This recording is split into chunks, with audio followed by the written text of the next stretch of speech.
morning. I'm Senator Mark Johnson, the Republican lead in the Senate.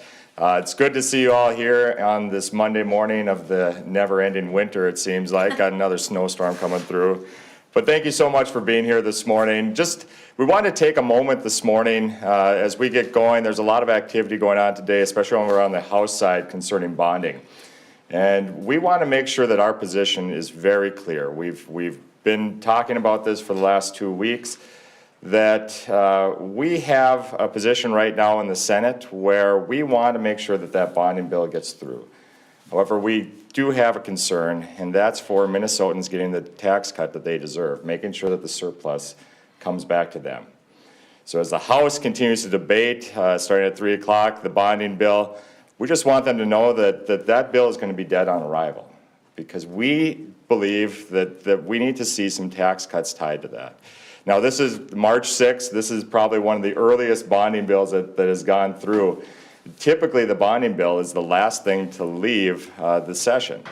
But we could easily get that done earlier if we could get the tax cuts that Minnesotans need to be moving first. To talk a little bit more about the bonding and some of the things going on there, Senator Housley will step up next and describe a little bit more of that. Thank you. Thank you. And Senator Johnson, to your point, it is state high school hockey tournament week, so of course we're going to have more snow. Senator Karin Housley, we have been working with our caucus and the majority to finalize our project so we could pass a bonding bill very quickly if we start to see some tax cuts. Whether we pass a bonding bill today or pass it in May, there's no good reason. The bonds aren't issued until August, so there's really no reason to put government first and borrowing above tax cuts for Minnesotans. I was thinking this morning, how can we in good conscience go back to the taxpayers of Minnesota and say, oh yeah, we have this historic surplus, almost $18 billion, but we're going to put almost $2 billion on a credit card and not give you a penny of your hard-earned dollars back. That just doesn't make sense to me. I think it's a waste of time for the House to take this up today and send it on over to the Senate, because it will be dead on arrival without any tax cuts. So to speak to that, we've got Senator Bill Weber. Thank you, Senator. Certainly this last week we've had quite a bit of discussion about our proposed tax cut plans. And I think it's time for us, though, to recognize as we look at these two bills that when we have historic surpluses in this state, truly it is time to bring some tax relief to the people of Minnesota. The sad thing is quite frankly, a number of these things could have been accomplished last year.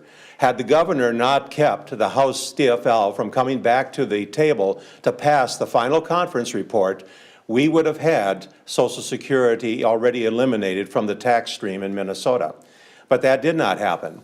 And as a result, that remains a problem for the senior citizens of this state.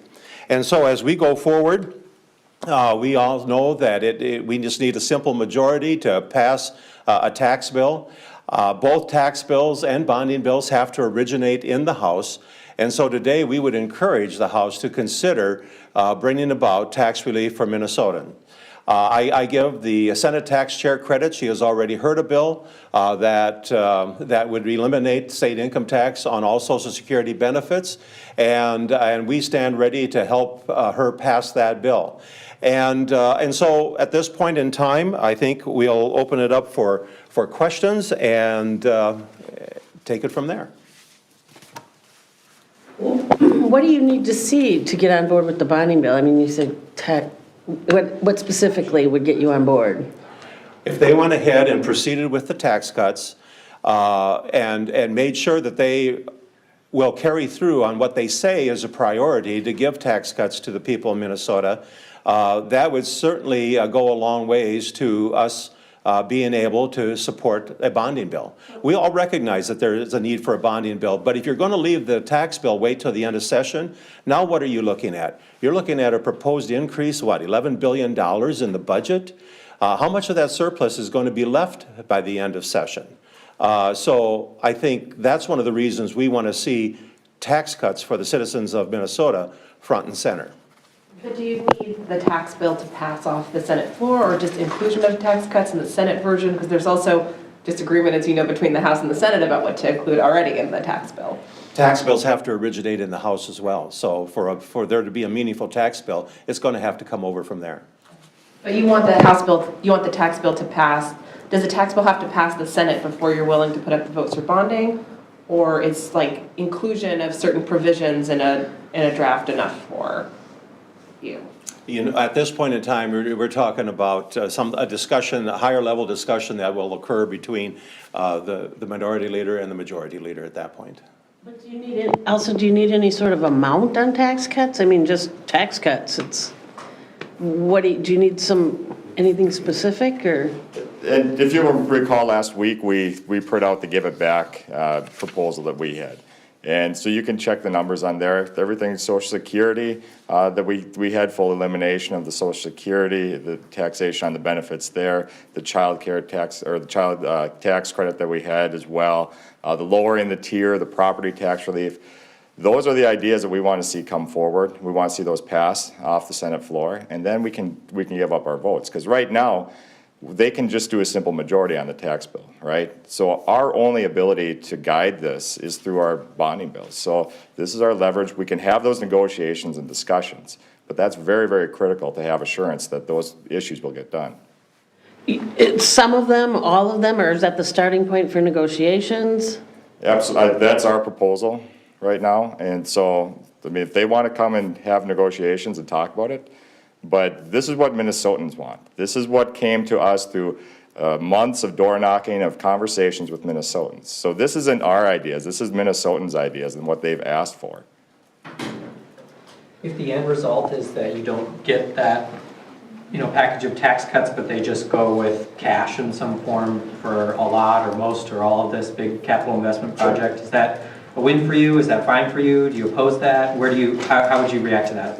That's a fantastic bill. So they've been threatening, oh, well, we'll just bypass you and do an all-cash bill.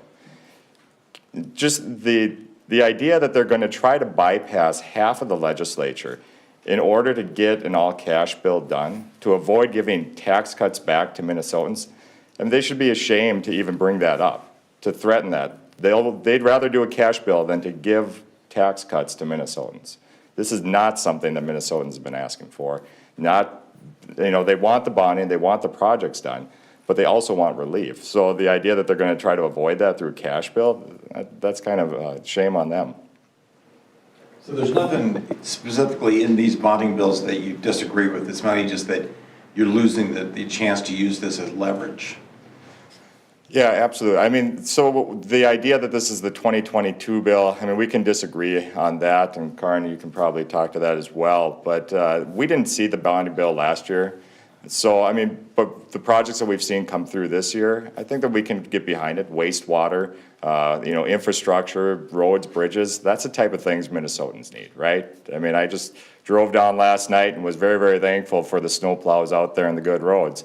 But that's stuff that we can get behind and want to see get done. This is a win-win. We're not up here being obstructionists saying, no, we can't do this. What we want to do is have good infrastructure across the state, but also be the kind of state in the nation that attracts workers, employers, and you need that through lower taxation. Right now, we are not the destination state for people. We want to make sure that this is a sustainable system that we have, and we cannot carry that debt load, that service load, if we're losing people, if we're losing companies. And so we need growth in this state. And what we're saying is we have a balanced approach to do that Minnesotans can get behind. In the main objection with the governors in the DFL House majority's idea of like doing targeted tax relief rather than general tax relief, what's the main issue with that? Do you want to talk about that a little bit? The problem is that it's a really small target. You can talk about his increase of Social Security income exemption. It's really, at the end of the day, it's a nothing burger for the people of Minnesota. And what we need to see is quite frankly, the total elimination. With there only being 11 states that tax Social Security benefits, it's time for us to stop that practice. And you know, the other elements, you can talk about the child tax credit. The governor starts to eliminate it at a $50,000 income. The Senate, or the Republican proposal that was brought out last week between the House and the Senate minority caucuses talks about starting to remove it at $150,000 income level. The reality of it is that you know, there are many needs out there for families in Minnesota. There are many needs out there for the senior citizens of Minnesota, and quite frankly, our proposals address those needs. The governor's, I believe, fall very short. There's amendments with all the Republican projects for the House bill that's going to be later today. Has the Senate had any input on that, or is that sort of reflective of only House Republican priorities? Thank you. Yes, the amendment that the Senate or the House Republicans have for what was parked there called library grants, those are just House priorities. Not to say if that was how we ended up at the end of the day, not that we wouldn't vote for that. But again, our priorities and what we've heard from the people of Minnesota is give it back first before we put anything on the credit card.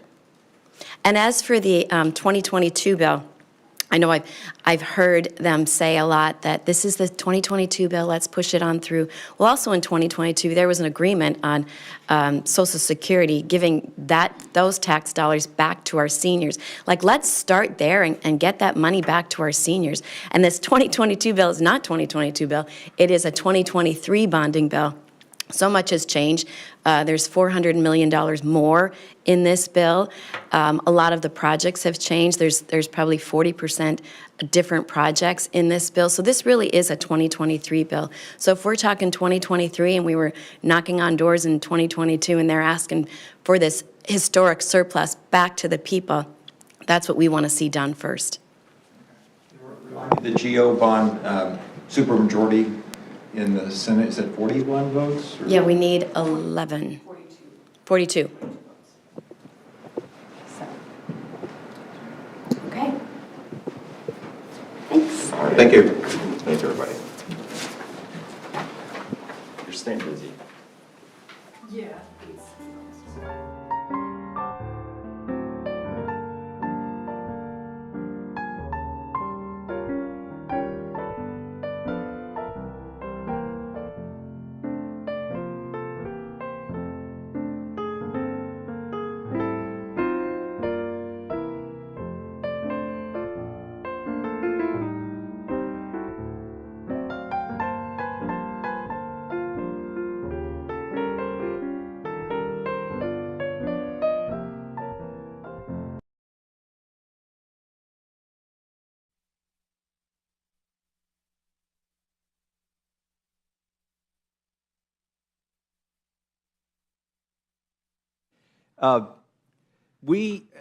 Something interesting has happened with our debt here recently that hasn't happened in history, really.